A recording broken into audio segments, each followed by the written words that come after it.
buka usaha itu susah banget. Maksudnya cari kerjaan itu susah. Cari uang itu kayaknya nggak kayak dulu gitu.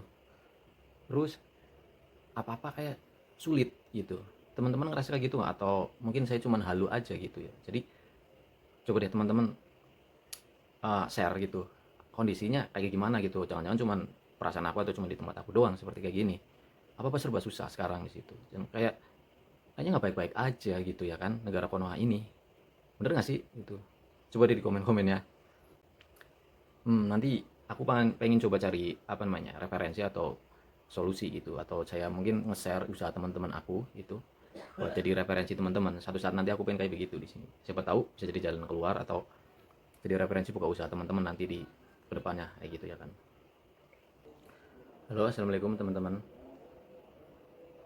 Apa kabar semuanya? Udah lama banget aku nggak bikin apa video, tapi bentuknya emang monolog gitu. Jujur sebenarnya aku lagi apa ya kayak ada keresahan gitu, jadi kayak nggak bisa tidur gitu. Nggak tahu kenapa, mungkin efek karena nganggur kali. Ini sambil nyiapin kopi, ngudu juga ya teman-teman.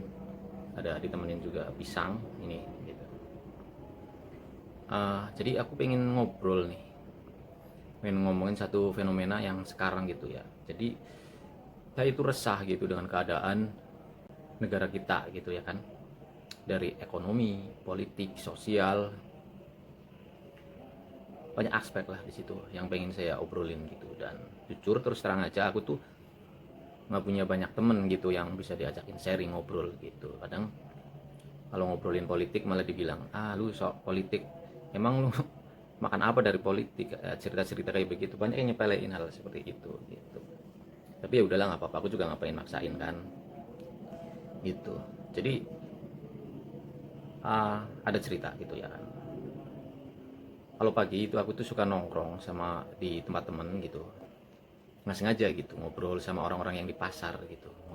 Ngobrol kadang cerita gimana nih dagangannya, ini udah mendekati apa namanya, udah mau mendekati lebaran biasanya udah rame gitu. Dia cerita gitu, aduh masih adem-adem aja bro, dia bilang kayak gitu. Padahal lebaran udah bentar lagi.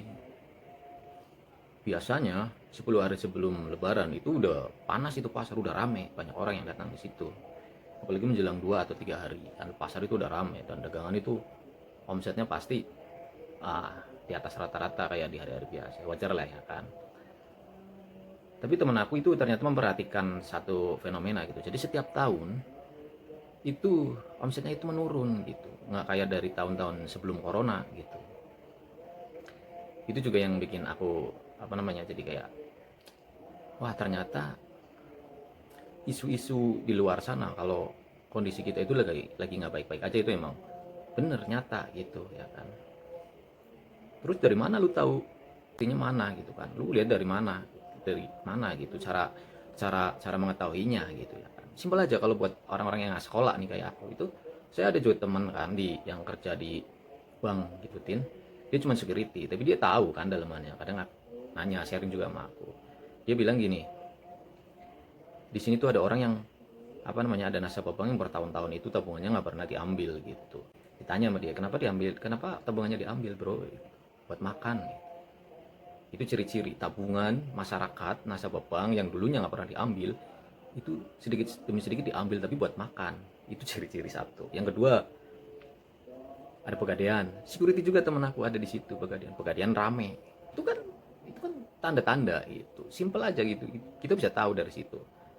Terus yang beberapa fenomena di lingkungan aku nih, mungkin di lingkungan teman-teman juga ada gitu, banyak ibu-ibu muda itu jualan di rumah, jualan cireng, jualan kue.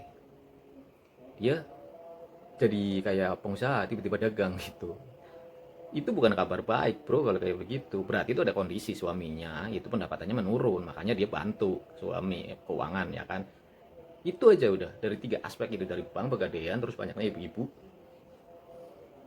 yang mendadak jadi buka usaha gitu di rumah. Itu sangat mengkhawatirkan teman-teman gitu.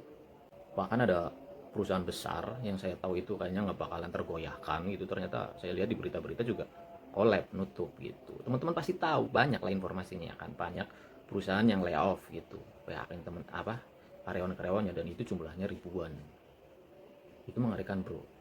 Jadi apa ya namanya, Ada yang bilang dia pulang dari mudik itu bukan bawa berita gembira gitu, tapi karena dia pulang tapi dia nggak bisa balik lagi ke sana karena udah nggak ada kerjaan. Nah itu dia, gitu kan. Jadi dari kekhawatiran itu, terus dari isu-isu dan berita-berita yang saya ketahui, itu yang bikin saya itu jadi kayak agak sedikit gimana ya, pertanyaan-tanya, agak kekhawatiran kayak gitu. Sebenarnya ada apa gitu ya kan. Karena itu kan sangat berdampak buat kita, teman-teman. Jadi kita jangan jangan cuek, kita harus tahu gitu sedikitnya informasi kayak gitu. Karena itu penting buat kita melangkah ke depannya gimana nanti gitu. Kalau kita cuek-cuek aja, kita nggak mau tahu, nah kita tahu beli minyak mahal, tahu beli bensin mahal, bahan baku mahal, ya jangan disalahin orang, kitanya aja nggak peduli dengan politik ya kan, dengan ilmu, dengan informasi itu. Nah saya mau tanya nih teman-teman, kalau di tempat kalian kayak begitu nggak? Kalian ngerasa kayak begitu nggak? Kalau emang ngerasa gitu, coba di komen deh gitu. Setelah kita tahu informasi itu semuanya, pengetahuan itu yang kita terima, kita tangkap, kita akan tahu kedepannya kita harus bagaimana gitu. Minimal kita tahu, kita ada apa namanya, sedia payung sebelum hujan, atau mungkin kita bisa cari peluang apa yang baik gitu, peluang yang bagus untuk kita kedepannya kayak gimana, kan begitu kan. Kita kan pengen usaha gitu kan. Kalau kita nggak ngerti situasi dan kondisi, saya jamin usahanya juga bakalan ya stuck, kalau nggak ya gulung tikar pada waktunya. Itu sih ya kan. Karena saya basicnya saya suka di peternakan, sebenarnya nggak semua, nggak melulu di peternakan, semuanya pun saya senang, tertarik itu ya kan. Kedepannya strateginya kayak gimana, harusnya kan begitu bro.